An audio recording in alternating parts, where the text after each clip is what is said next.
Então, boa noite a todos. Muito obrigada, doutora Marcela Zantucci, por ter aceito o convite. A doutora, depois eu já vou deixar você se apresentar melhor, mas a doutora Marcela é oftalmologista, especialista em estrabismo, certo? Sim. E trabalha no Hospital e Instituto SEMA de São Paulo, que é super famoso. Sim. E nas redes sociais é um sucesso, faz posts maravilhosos sobre estrabismo, sobre evitar telas. Eu agradeço imensamente por você ter aceito o convite, doutora Marcela. Eu que agradeço ser convidada, porque esse é um assunto que muito me interessa, né? Então, vou falar um pouquinho de mim.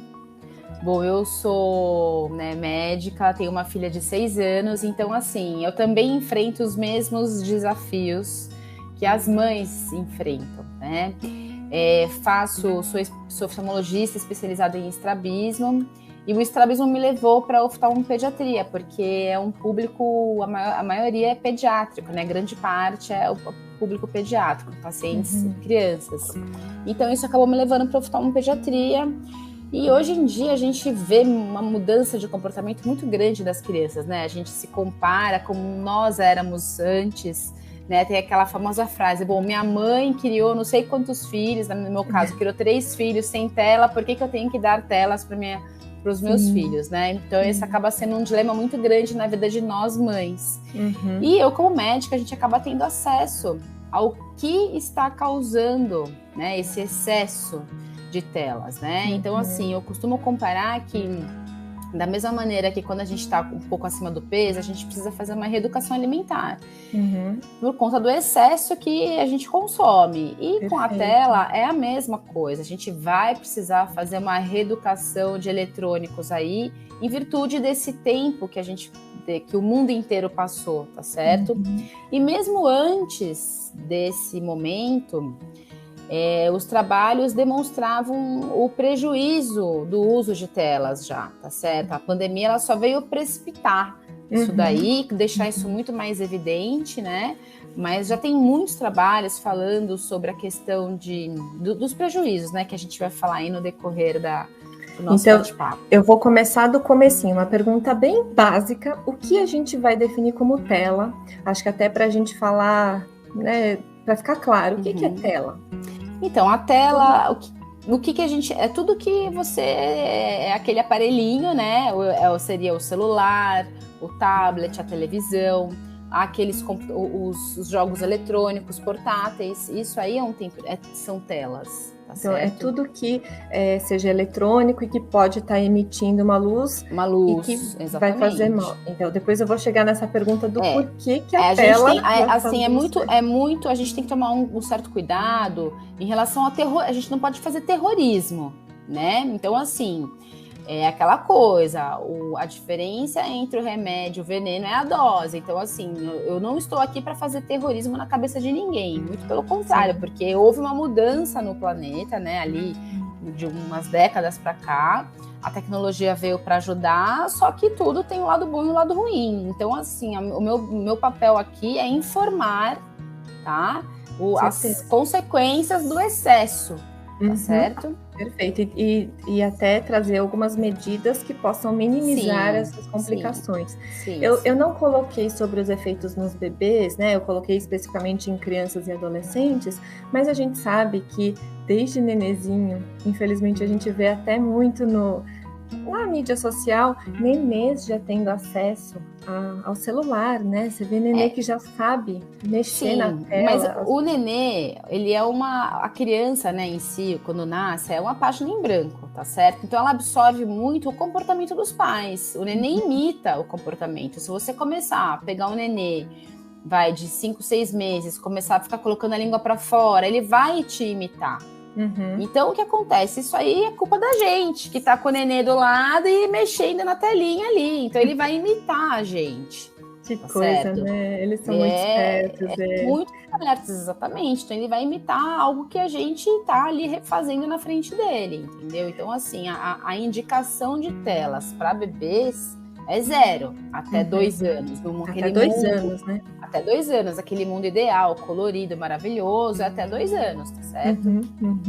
Então, vamos Agora, para a realidade, a gente sabe que a gente como mãe, né? A gente sendo mães, a gente sabe que é muito difícil, a gente tenta evitar ao máximo, oferecer, né, de forma livre para os nossos filhos, mas como que é o mecanismo de...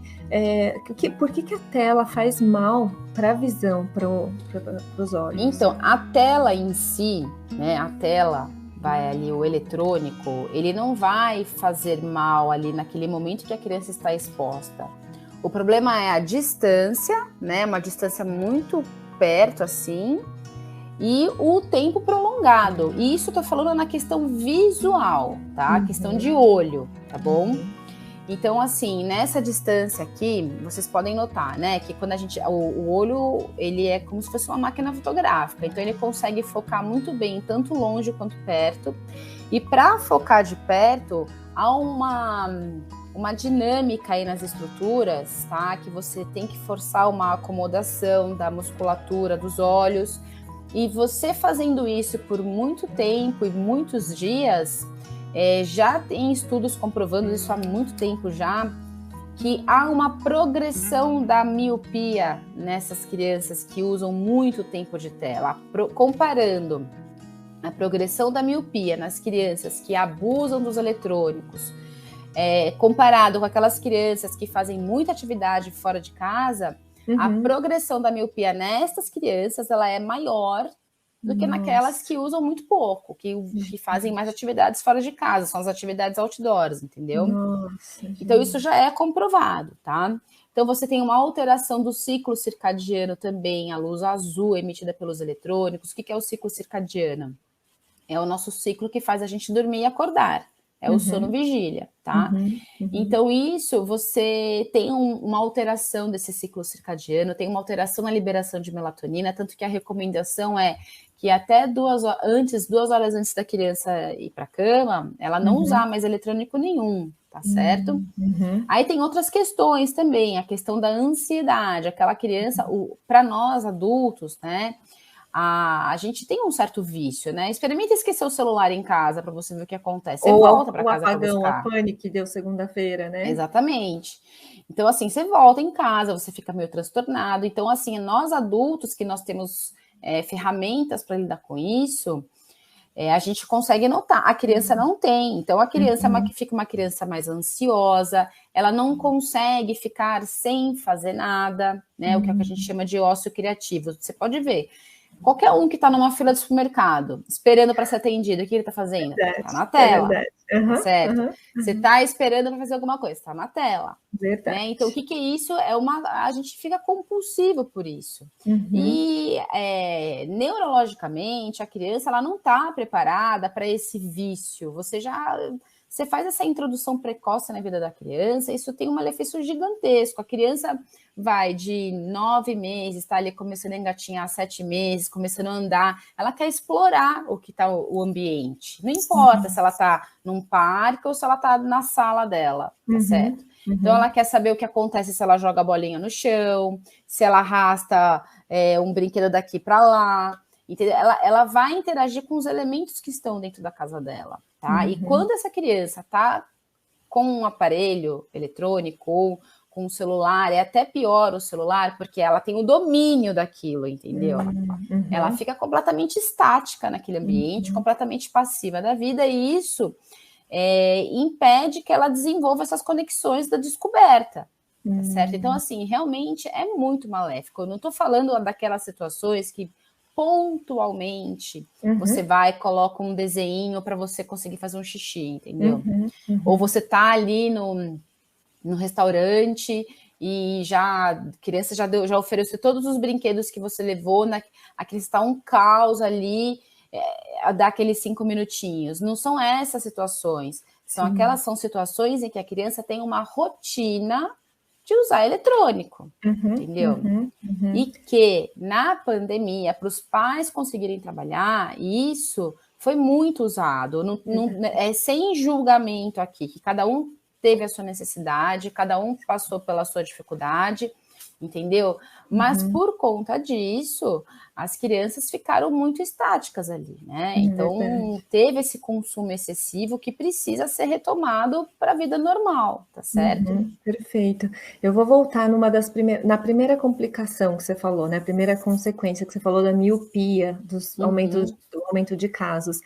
Então, mesmo crianças que não desenvolveriam miopia, eu não sei se a miopia é genética. Também tem um fator genético muito forte e ambiental também. Então mesmo crianças que teriam só um gene, que lá para frente desenvolveriam, acaba acelerando. Acaba acelerando, você tem um gatilho, entendeu? Nossa. Então, hoje em dia, as crianças estão ficando míopes mais cedo, tá certo? Mais cedo, gente, por conta desse uso excessivo.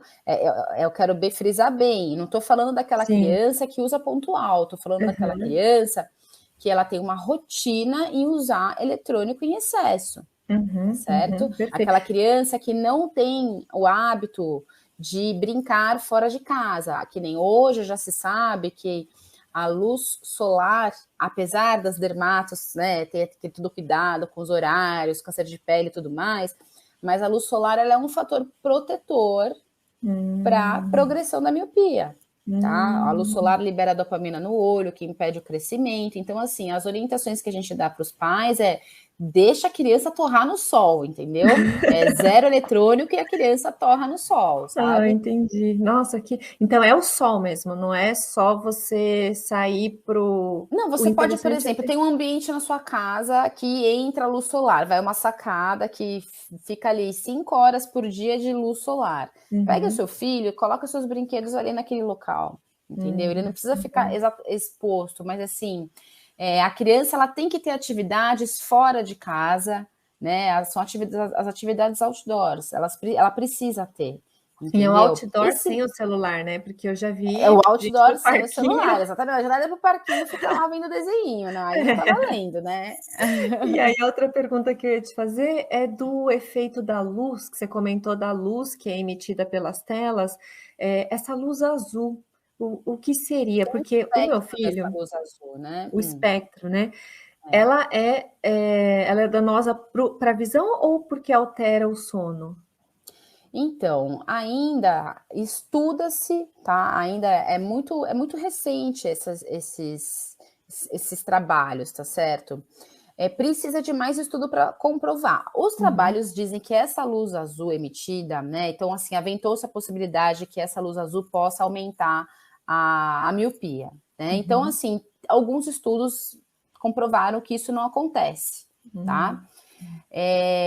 Porém, a luz azul ela vai alterar o ciclo circadiano, porque nós temos vários tipos de células na nossa retina. Então, a retina capta esse espectro da luz azul e ela manda uma mensagem para o nosso sistema nervoso central, para a hipófise mais específico, para alterar a liberação de melatonina. Então, você tem uma alteração no ciclo circadiano, entendeu? Tá? Então, assim,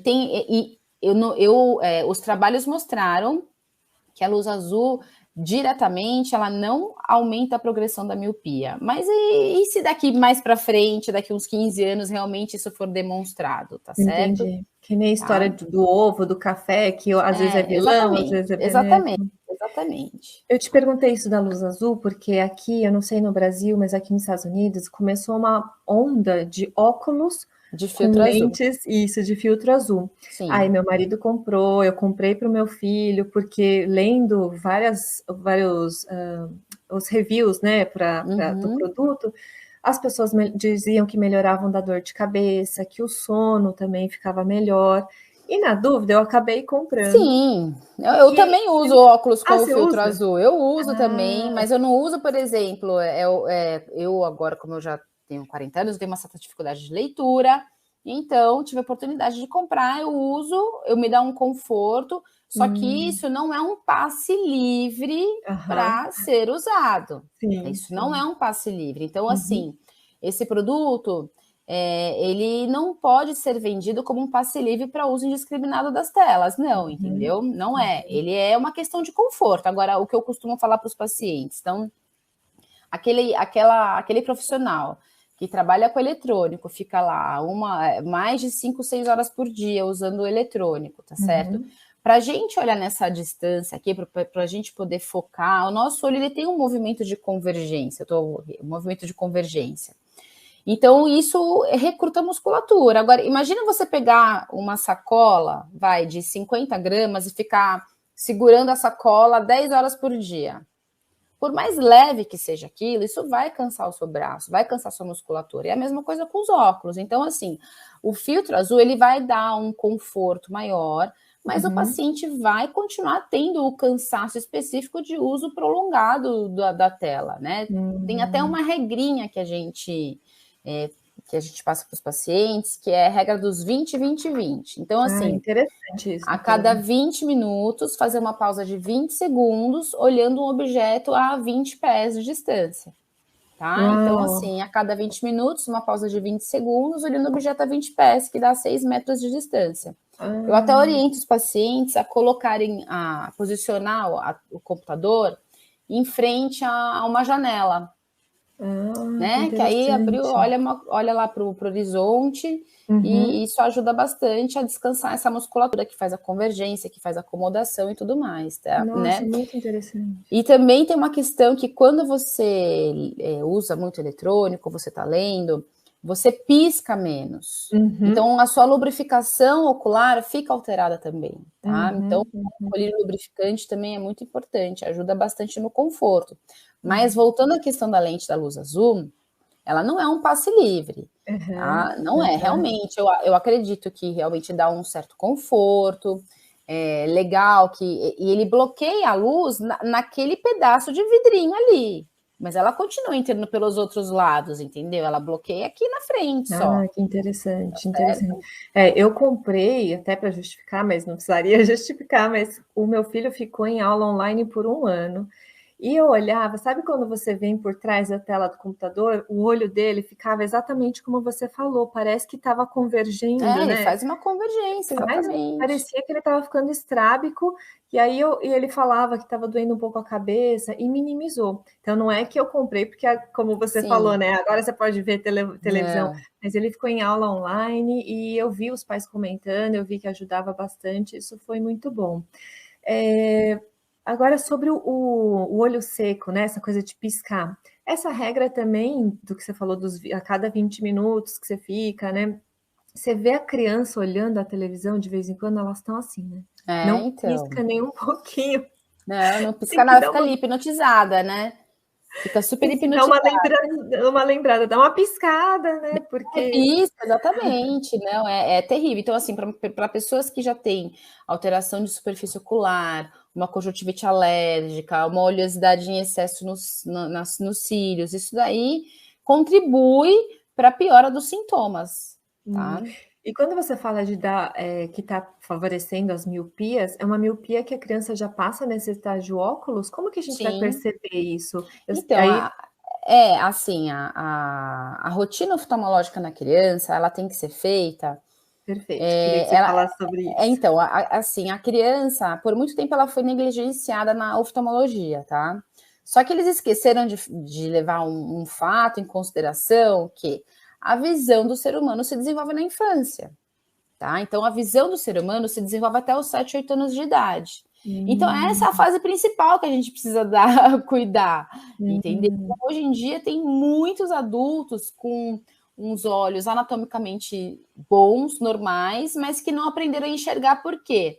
Porque não foi detectado um olho que tem um pouco mais de grau que o outro, tá? Não foi dado essa correção no momento que a visão estava se desenvolvendo, ou um estrabismo que não foi tratado no tempo correto, entendeu? Ou uma pálpebra um pouquinho mais baixa, que acarretou que é o que a gente chama de olho, a ambliopia, né? É o chamado olho preguiçoso. E, enfim, e o que acontece? As crianças, elas têm que ser levadas para fazer a rotina. O primeiro exame é o teste do olhinho vermelho, tá? Que a gente faz na maternidade. Então, esse teste, o objetivo dele é saber se a transparência entre as vias, se há a transparência entre as vias ópticas. Tá certo? Porque o olho, a visão vai se desenvolvendo a partir do momento que a luz começa a atingir a retina, que aí vai tendo a mágica da visão se desenvolver, tá? Uhum. E então, aí fez o primeiro o olhinho vermelho da maternidade. Aí depois um primeiro exame entre 6 e 12 meses, tá? É o período de desenvolvimento ali. Fez o primeiro exame entre 6 e 12 meses. Que é o oftalmo, não é é o oftalmo que faz, não é o oftalmologista que faz, tá? Olha, eu nunca entre levei. 6 e 12 meses. Você faz o primeiro exame. E depois, uma vez ao ano, até os 7, 8 anos de idade. Tá? Porque você precisa acompanhar a quantidade de visão dessa criança. Então, por exemplo, a criança ela não tem um parâmetro igual o adulto, fala, olha, eu estava enxergando bem, agora eu não estou enxergando melhor, estou enxergando mal agora, entendeu? Então, aí, quais são os sinais dessa criança, né? Uma criança que coça muito os olhos, que lacrimeja muito, que franze muito a testa, aperta muito o olhinho, que está tendo atraso no aprendizado na escola, que não está se interessando pelo que é dado na escola, entendeu? Então, às vezes, aquela criança que tem uma certa alteração de comportamento, na verdade, ela não está enxergando. Uma criança muito nervosa, ou uma criança muito tímida, uma criança com atraso no desenvolvimento da fala, atraso no desenvolvimento global dela, isso também pode ser influenciado por uma baixa visão. Né? Então, assim, aqueles pais que têm um antecedente, por exemplo, um pai que tem um grau alto, ou a mãe que tem uma história na família, eu tenho um primo, um irmão que teve um olho que não enxergou direito, ou que precisou usar tampão, ou que foi operado de estrabismo. Então, assim, tem N motivos, tudo favorável para você levar a criança para fazer o exame de rotina. Nossa, né? Com certeza. E assim, quanto mais precoce você detecta, é melhor para a criança. Eu tenho vários casos, né? Vou ilustrar o caso de uma bebezinha que veio comigo, com 1 ano e pouquinho. Eu já, nesse primeiro exame dela, eu descobri uma diferença de 2 graus entre os 2 olhos, entendeu? 2 graus é uma diferença muito grande. Aquele olho que tem mais grau, ele acaba recebendo menos estímulo visual, entendeu? A criança acaba compensando a visão dela porque ela tem um outro olho que é muito bom, ela leva a vida numa boa, normal, entendeu? Só que aí ela não tem nenhuma alteração de comportamento nem nada. Se os pais não levam no momento correto, ela passa a ter um olho que enxerga menos. Então hoje ela não tem 2 anos, ela tem 1 ano e 5 meses, ela começou a usar óculos desde 1 ano e 2 meses, ela tem 4 graus em um olho e 6 no outro. O 4 graus de hipermetropia nessa faixa etária está dentro do normal. O problema é o 6 no outro, entendeu? Então ela já está usando óculos e ela já não tem. A gente já pediu um teste para a gente saber o quanto ela está enxergando e ela já está enxergando normal, entendeu? Então a gente não esperou acontecer o olho preguiçoso para depois tratar, sabe? Então, quanto mais precoce a gente leva essa criança, melhor. Perfeito. E se a mãe não tivesse levado para consulta, o que poderia acontecer? Ela continuar com essa diferença de grau entre os 2 olhos, aí o olho que tem mais grau não desenvolver todo o potencial de quantidade e qualidade de visão que ele tem para desenvolver. E, na verdade, não é porque ele tem 6 graus que ele vai enxergar menos. Não, ele é capaz de enxergar muito bem com 6 graus, entendeu? Só que ele precisa ser estimulado corretamente. Entendi. Nossa, que importante, né? Essas consultas. Eu tenho uma amiga que o menino com 4 anos não apresentava nada, assim, ela nunca percebeu nada de diferente. Ela só via que ele errava quando jogava os objetos para a mão dela, né? Ou ela mostrava, ele falava o nome errado do formato, ela achava que é porque ele não sabia que era um triângulo, né? De aprendizado. Quando levou na consulta porque levou o irmão mais velho, aí acabou descobrindo que ele tinha 4 graus, e era por isso que ele não conseguia identificar o objeto, e com 4 aninhos que acabou descobrindo. Não, assim, a gente... é claro, eu tenho muitas histórias aqui, muitas histórias, entendeu? Então, assim, de crianças que chegaram, assim, aquela criança tímida que chega ali se escondendo na mãe, e aí você faz o exame, a criança tem 8 graus de hipermetropia, a criança não enxerga. Ela não enxergava, ela não interagia com o meio porque ela não enxergava. Então a mãe aí vem na consulta depois de 2, 3 meses, doutora, minha filha mudou, outra criança agora, nossa, agora ela conversa com todo mundo, ela reconhece as coisas, entendeu? Então, assim, tem muitas histórias, muitas, né? E você determina se Se você não tem atenção para isso, você determina uma vida, né? Você determina a personalidade da criança, ela não vai se interessar por esporte, ela vai ser uma criança mais retraída, entendeu? Verdade. Então, assim, a visão é muito importante. A gente precisa dar a atenção devida e adequada. E, assim...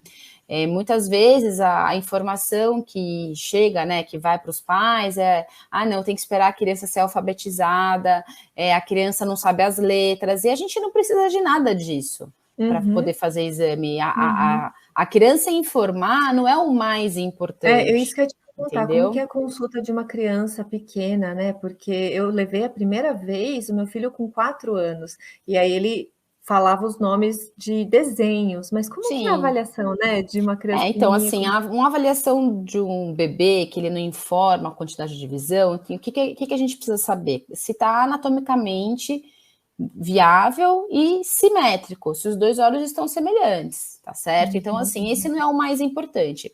Então, a gente vê a estrutura externa, a gente vê a questão de estrabismo, a motilidade, vê o reflexo se está centralizado, a gente vê a parte externa, anexos, tá certo? Então, você que é oriental, provavelmente quando seu filho era pequeno e você também, você tinha uma impressão de ter estrabismo, por conta dessa preguinha que o oriental tem aqui. Então, é muito comum eu receber também bebês que tem essa prega que a gente chama de epicanto, que dá uma falsa impressão de ter estrabismo, mas precisa ser avaliado, porque às vezes pode ser um estrabismo verdadeiro mesmo, tá? Então, assim, você tem que ver essa, né, ali, o bebê, e aí você pinga o colírio para dilatação, tá? Igual adulto, a gente pinga em bebê também. Porque, lembra que eu falei sobre a questão do foco, que a gente vê muito bem longe e perto? As crianças e bebês têm esse músculo, que é a musculatura ciliar, muito forte. Então, eles simulam um grau que não é o real deles. Então, a gente precisa paralisar essa musculatura, tá? Para a gente conseguir ver o grau real. E quando a gente usa esse colírio para paralisar essa musculatura, a pupila, ela é um diafragma, né? Que ela controla a quantidade de luz que entra no olho. Então, você pode notar que quando você está num ambiente muito claro, a sua pupila contrai, ela fica pequenininha. Quando você vai num ambiente muito escuro, a gente sente um movimento no olho, né? Então, a pupila abre para poder conseguir entrar a maior quantidade de luz dentro dos olhos. Então, a gente usa esse colírio para dilatar a pupila, para a gente conseguir ver as estruturas de dentro e ver o grau real que essa criança apresenta. Só que a gente não faz o grau igual adulto, né? Coloca aquele aparelho e melhor esse ou aquele, não. A gente tem umas reguinhas, ou às vezes são umas lentes que a gente tem uma caixa, né, com vários tipos, com todas as graduações de lente, e você coloca em frente da criança e vai com o aparelho. E a gente vê o grau dependendo do reflexo que esse aparelho que a gente observa. Então, aí tem uma questão da clínica também, e a prática, que é bem importante para a gente conseguir saber o grau real que a criança apresenta, bebê apresenta principalmente, tá? Nossa, que interessante. É bem legal, muito interessante. Assim, eu gosto muito do que eu faço. Aqui dá para perceber, e você gosta de explicar, e se explica super bem, tá dando para entender tudo. Que bom. Eu fiquei curiosa de uma coisa, que você falou sobre a proximidade, né? E criança que adora ler, eu sei que a gente está falando sobre telas, mas se uma alternativa para a gente deixar as crianças ocupadas, meu filho, por exemplo, ama ler. Sim. Só que essa coisa de ficar lendo também, apesar de não ser tela... Uma questão que eu tinha também, tá? Só que a dinâmica da leitura é diferente, né? A gente muda a página, a gente põe o dedo, entendeu? Não tem o brilho do celular, ela é diferente. Agora, mesmo no livro, não é legal você ficar muito próximo. Você tem que manter uma certa distância. Se ele está aproximando muito, talvez seja a hora de levar ao oftalmo e ver se ele não tem um astigmatismo, uma hipermetropia, que está fazendo com que ele aproxime muito, ou uma miopia também, entendeu? Não que ele está aproximando, mas eu digo, crianças que leem muito, sabe, que passa, vamos dizer, sem descansar. Você fala, não sei se não, tem que ter um descanso, tem que ter uma pausa, tem que ter também uma pausa. É a mesma regra também. É a mesma coisa, a gente nada em excesso faz bem. Tá? A dinâmica da leitura, ela é diferente, com certeza, tá?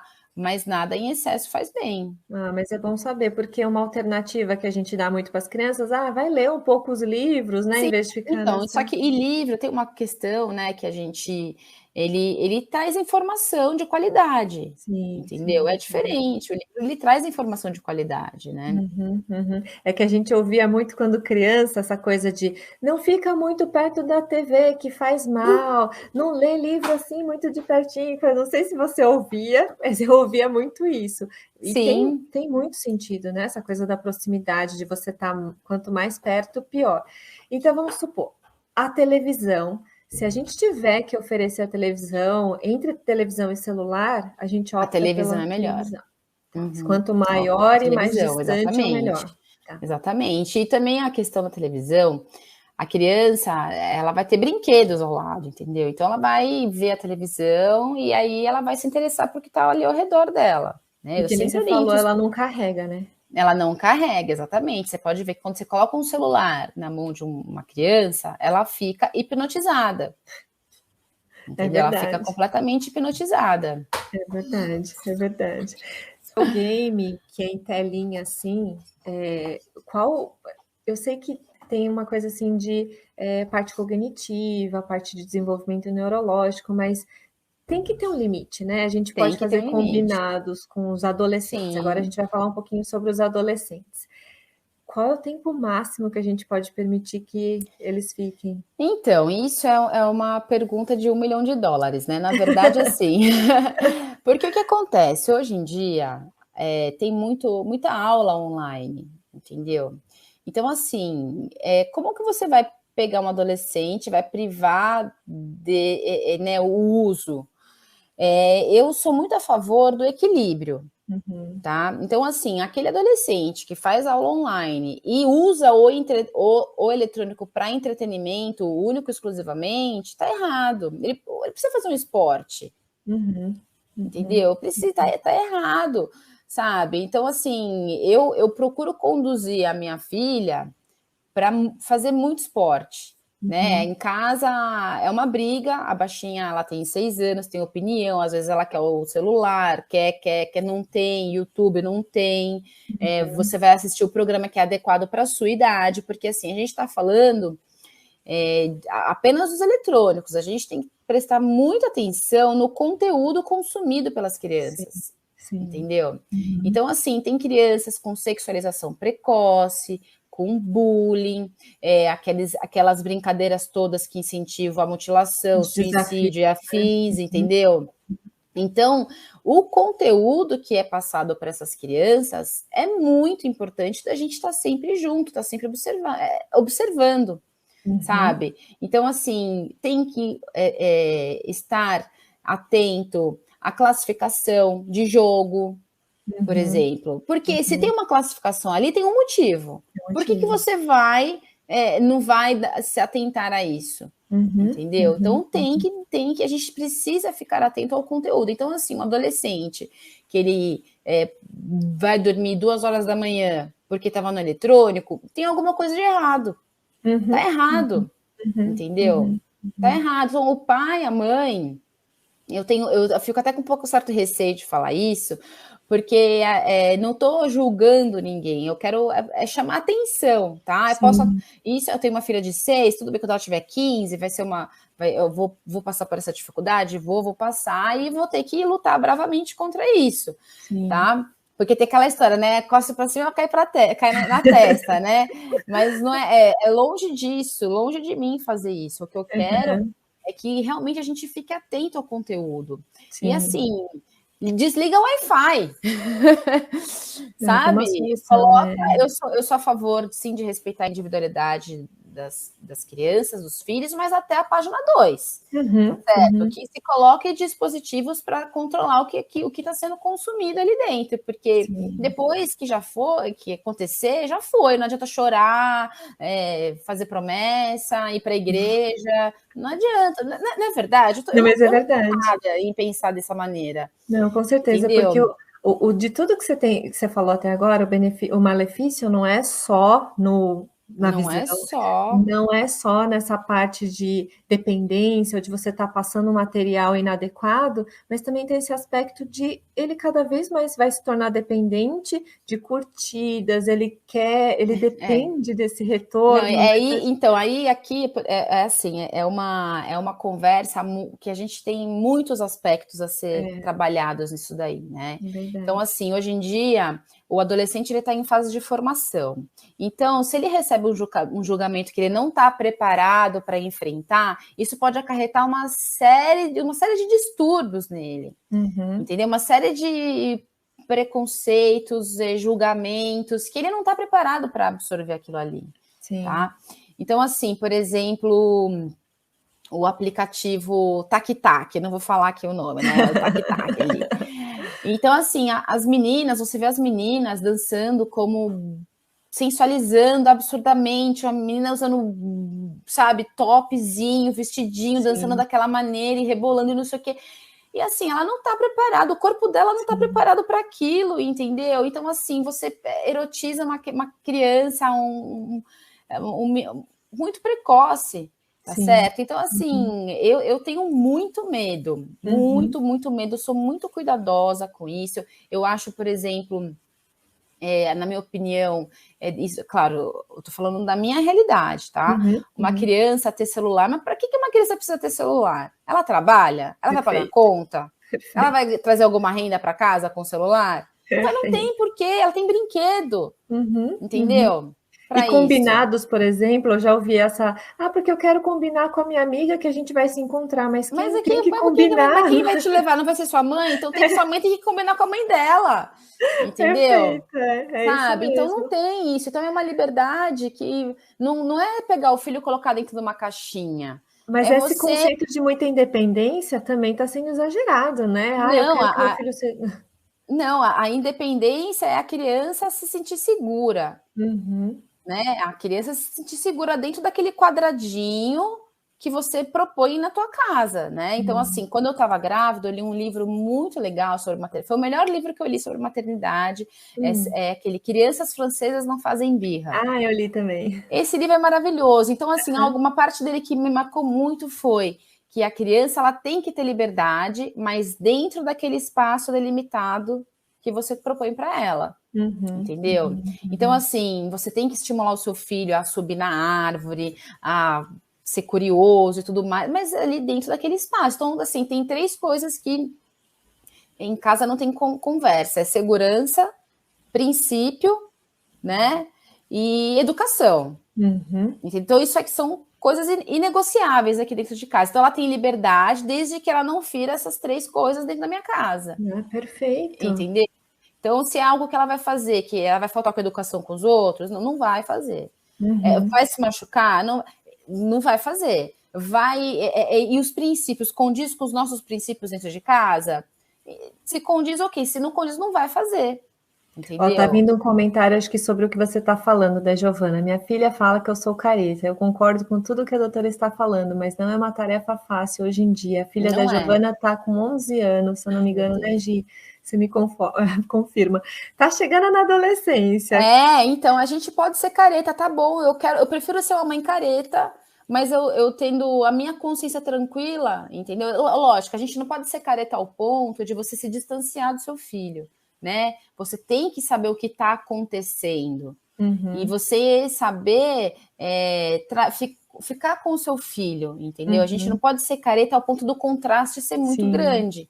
Entendeu? Mas assim, a gente tem que não pode deixar eles tão soltinhos, porque eles não estão preparados para isso. Uma criança de 11 anos, né, é uma criança, não é verdade? Ela é uma criança, então assim, ela não pode se portar como uma criança de 18, um adolescente de 18, por exemplo, entendeu? A gente tem que... E educar é muito complicado, né? Eu falo que a parte mais fácil da maternidade é parir. Né? É verdade. Né? A parte mais fácil da maternidade é você pariu, pronto, nasceu, acabou. Agora, educar, a gente tem que estar ali, ó, é maçante, não dá para desistir, né? Às vezes tô dá adorando. vontade, né? Eu concordo com tudo que você está falando, eu também acho que é isso. A gente acha que logo que o neném nasce, né, que a gente tem que ficar acordada, Isso é o dando de mais mamar. fácil. É o mais fácil, não é verdade, verdade? é verdade, Eu olha. falo que, nossa, logo que eu me formei, eu fiz muito plantão de clínica médica. A gente, né, tá fora, fica ali 6 anos trabalhando, estudando, aí fiz muito plantão de clínica médica, então deixei de dormir muitas noites. E aí, quando a minha filha dava trabalho à noite, eu falava, você quer trabalho? Imagina, trabalho é você cuidar de um cara infartando no pronto-socorro, isso é trabalho, aqui tá ótimo, é só dar um mamazinho aqui, tá bom, tá tranquilo, entendeu? Tá tudo certo. É verdade, Né? o Então, o choro. trabalho é você estar lá no pronto-socorro, né, atendendo à noite, podendo dormir, entendeu? Isso sim é um trabalho na madrugada que é maçante, né? É verdade, eu imagino. Eu acho que o que eu vou falar agora tem um pouco a ver com o que a Giovana... a Keiko escreveu, excelente postura, doutora, parabéns. E aí a Giovana falou, eu resisti firme até a pandemia, mas não consegui mais. Muita mãe passou por isso, Sim. né? De eu estava conseguindo limitar a quantidade de horas por dia, mas chegou a pandemia. Você percebeu esse aumento de casos? Sim, Depois da isso aí pandemia? é universal, né? Então, assim, eu falei ontem com o Gustavo na live de ontem de manhã, eu falei para ele assim, então aquelas famílias mais abastadas, por exemplo, que tem casa na praia, casa no campo, que vão viajar, que não sei o quê, aí, entendeu, que você consegue ter 1.000 pessoas para te ajudar, você não precisa trabalhar, então tem essas pessoas, tá certo? E tem as pessoas normais, entendeu? Então, assim, teve muito pai que precisou fazer home office, que não conseguia ter babá. Então, isso foi um recurso utilizado.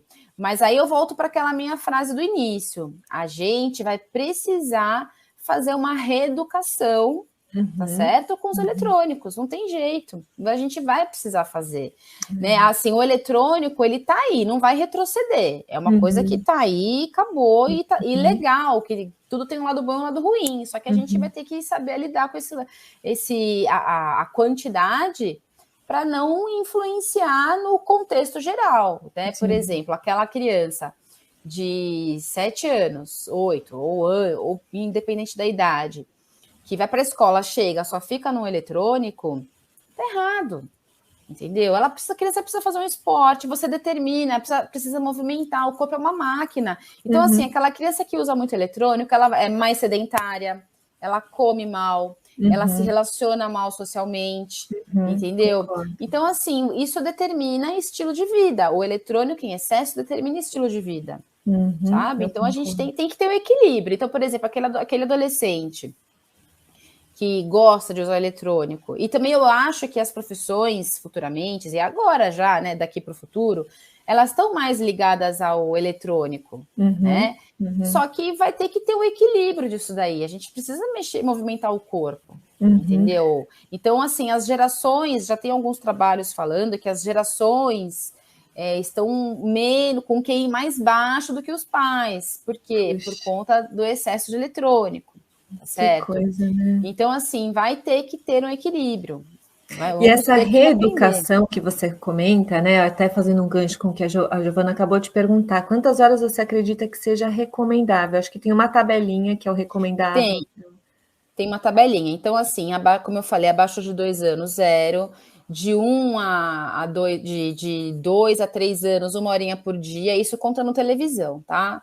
Aí, se não me engano, de 3 a 5, 2 horinhas. Aí, depois, 3 horas, você, óbvio, né, prestando atenção naquele conteúdo, nunca deixar um adolescente passar a noite com eletrônico, tá? Assim, isso é muito maléfico. Tem essa tabelinha, mas assim, tabelinha é muito. Cada um tem o seu contexto familiar. E aquela criança que não está tendo aula, que fica 3, 4 horas, né? Aquele adolescente que fica 6 horas tendo aula. E a tabelinha? O que a gente faz com a tabelinha? Entendeu? Rasga a tabela, entendeu? Então você tem que rasgar a tabela. Né? Então você tem que adequar aquilo à sua necessidade. Então, assim, uma coisa que quando a minha filha nasceu, eu também já me preocupava bastante com isso. Eu perguntei para ela, e a questão de telas? Ela fala, olha, Marcela, você vai usar conforme a sua necessidade, entendeu? Então, você vai usar para aquele momento que o bicho tá pegando, não tem jeito, você já brincou já levou o brinquedo 1, o brinquedo 2, o 3, o 4, o 5, e aí você dá ali naquela situação, naquele momento. O que não pode acontecer, que hoje em dia até o celular está sendo chamado de pacifier, a nova chupeta. Verdade. Entendeu? Verdade. Porque é muito fácil a gente pegar o nosso eletrônico, ó, toma aqui, ó. Não, e é no primeiro resmungão, né? Ah, mamãe, Pronto, exatamente. Então, aí, o celular, ele é como se fosse a nova chupeta, entendeu? Então, assim, eu já tive a oportunidade de ir em festa de criança, tá? Criança, assim, com 1 ano e pouquinho, para ficar quieta a festa inteira vendo o celular, porque senão... Entendeu? Então, assim, gente, para mim é inconcebível essa questão. Como você vai numa festa de criança, entendeu? Um bebê tá ali com um monte de coisa para fazer e a criança fica no celular, sabe? Gente, então, assim... também é o que você falou, né, doutora? Às vezes é um hábito dos pais. Um hábito dos pais. Tem tanta coisa para a criança estar lá num playground, né? Lá no parquinho. Tanta coisa para você fazer junto com as crianças. Você vê o pai lá no celular. Sim. E a criança só sentadinha na areia, entediada, mas tudo bem que o tédio gera descoberta, mas é um tédio do tipo, meu pai... Mas então, não tem contato, né? Não tem troca, né? Não tem aquele calor, aquele estímulo. Então, a gente vê muito isso também. Infelizmente. Né? Infelizmente. Então, assim, é algo que tem que começar pelos pais, né? Então, assim, é dolorido, é doído, é cansativo. O pior é o cansaço, que eu acho que eles têm a capacidade de tirar a gente, né, do nosso, né, do nosso humor, do nosso controle, mas é uma responsabilidade nossa. É uma responsabilidade nossa, tá? Então, assim, eu sou mãe, eu sou bem chata mesmo, sabe? Com a Olivia, ela é bem restrita, então ela tem alguns jogos no meu celular que quando ela me pede, eu falo, bom, você quer? Então, primeiro você vai ver a classificação. Você tem 6 anos, tem a sua faixa etária? Você pode? Ah, não posso. Falar, então pronto, não pode. Ah, pode. Então tá bom, pra gente colocar esse, você vai ter que tirar outro. Entendeu? Entendi. Então, você não pode. Controlado, é verdade, né? Você colocar esse, você vai ter que tirar outro. E assim, é 15 minutos, 20 minutos. Entendeu? Então, assim, aí as televisões hoje, elas são Smart TVs, né? Então, você tem o YouTube. Eu não consigo tirar o bendito do YouTube da minha televisão, porque eu tiro, aí ele fica lá sugerindo o YouTube, né? Porque, eu não consigo tirar, parece uma briga. Então, ela coloca no YouTube e eu falo, não, o YouTube você não vai ver.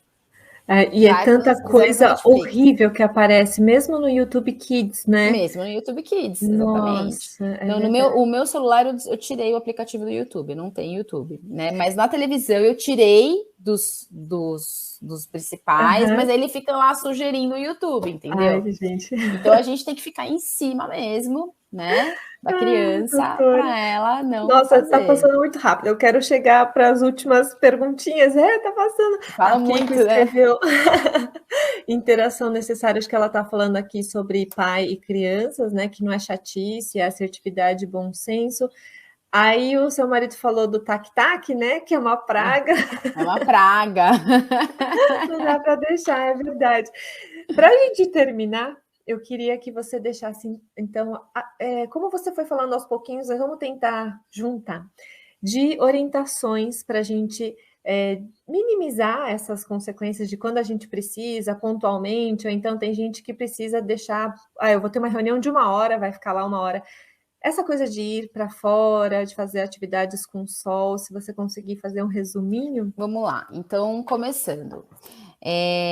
Bom, a saúde ocular da criança, ela tem que ser levada em consideração. Todas as crianças precisam passar em rotina oftalmológica, independente se seu pediatra orientou ou não. Todas as crianças precisam passar em rotina oftalmológica. Por quê? Porque o desenvolvimento da visão do ser humano ocorre na infância, tá certo? Ponto, tá? Quanto aos eletrônicos, se você puder Zerar eletrônico abaixo de 2 anos, melhor. Se você tiver essa condição, melhor, tá? Não crie hábito, não crie hábito da criança comer assistindo desenho ou tablet, tá certo? Não crie esse hábito. A gente que introduz esse hábito na criança, tá? Deixa a criança se sujar inteira, interagir ali com a comida, né? Porque é o melhor desenho dela, ela se sujar, interagir com a comida. Não introduza precocemente o eletrônico na vida do seu filho. O seu filho não vai ser um ET se ele não assistir eletrônico, ele não vai ser, porque isso naturalmente já vai ocorrer. Na escola, algumas atividades eles vão fazer, tem um laboratório na escola, tá certo? Controle de conteúdo, você tem que saber o que o seu filho está assistindo, qual é a linguagem daquele desenho, o que o desenho está passando. Então tem muito desenho de criança que fala de inveja, que roubou o namorado, de que xinga, de palavrões, tá certo? Então assim, a gente pode achar que é inocente porque é coloridinho, é desenho, mas nesse contexto aí, nesse desenho coloridinho, bonitinho, desenho, vozinha doce, é passado muita informação subliminar na cabeça da criança, entendeu? Sabe? Então, a gente precisa assistir, sim, a gente precisa estar presente com a criança, tá? E aquela questão de tempo, o tempo com qualidade. Sim, o tempo com qualidade é muito importante. Só que 1 hora por dia com seu filho, você me desculpa, não é tempo com qualidade, entendeu? Você dá banho no seu filho, nessas horas do cuidado que a criança ela vai criar uma ligação com os pais, né? A criança tem muita ligação com quem cuida dela. Então, na hora do banho, na hora do café da manhã, na hora do almoço, se você trabalha o dia inteiro e não consegue almoçar com seu filho, tudo bem, mas toma um café da manhã ou então jante com seu filho, entendeu? Coloque para dormir, sabe? Conte uma história, crie o hábito de ler com seu filho à noite, rezar, gente. Rezar, isso é algo tão dos nossos avós, é uma cultura que a gente tem que passar para os filhos. A gente está esquecendo da nossa espiritualidade, entendeu? Coisa simples, né? Básica. Simples, sabe? A gente precisa passar. Bom, tela, né? Filtro azul, óculos com filtro azul. Não tem nada comprovado, tá? Que isso vai ser benéfico para os olhos. Porém, a luz azul, ela altera, sim, o ciclo circadiano, tá bom? O óculos, eu indico para os meus pacientes que passam muitas horas usando eletrônico, fazer, sim, o óculos com filtro de luz azul. Porém, ele não é um passe livre, tá? A regra dos 20, 20, 20. Então, a cada 20 minutos, fazer uma pausa de 20 segundos, olhando o objeto a 20 pés de distância, a 6 metros de distância. O que mais? Aí sobre ir para fora, a luz solar. Sim, e fazer atividades fora de casa. Então, assim, a gente tem que ter aquele equilíbrio. Se você puder, né, e a gente, assim, a gente pode quando a gente passa a colocar aquilo como objetivo, tá certo? Então, assim, fazer de alguma maneira os seus filhos terem atividades fora de casa. Tá? De alguma maneira, se interessar, a criança tem que se movimentar e a luz solar, ela é benéfica para a saúde ocular. Ócio criativo, deixar seu filho sem fazer nada. A criança, ela tem que aprender a não fazer nada. Ela vai inventar a sua brincadeira. Ela vai inventar. Ela vai pegar o palitinho com a folhinha e vai inventar uma historinha e vai inventar um brinquedo. A criança vai fazer isso, entendeu? A gente, nós não somos, como é que eu falo? Entretedor, a gente já precisa deixar o seu filho ocupado o tempo inteiro. Não precisa. A gente tem essa impressão, né? Que tem que ficar dando atenção sempre. Exatamente. Não, a gente precisa ficar entretendo a criança o tempo inteiro. Entendeu? Nós não somos profissionais de entretenimento. A gente não precisa disso. A criança precisa ter aquele ócio. O ócio criativo é importante para a criança. É muito importante. Muito obrigada. Obrigada a você, Mayumi. Adorei o nosso bate-papo. Adoro falar sobre isso, porque além de falar sobre criança, né, que está na minha área profissional, e eu vivo isso em casa, né? Então, assim, é dupla aqui, a jornada dupla, como médica e como mãe também, né? A gente não é perfeita, mas a gente tenta fazer para acertar sempre. Com verdade. Mas foi perfeito aqui, na live foi excelente, foi perfeito. Que bom, obrigada, obrigada pelo convite. Tem um comentário aqui da Keiko, parabéns, excelente conteúdo e postura. Obrigada. Um beijo enorme para vocês, gente. Boa noite. E fiquem firmes, pessoal. Hein? Tá bom? Obrigada, um beijo. Tchau.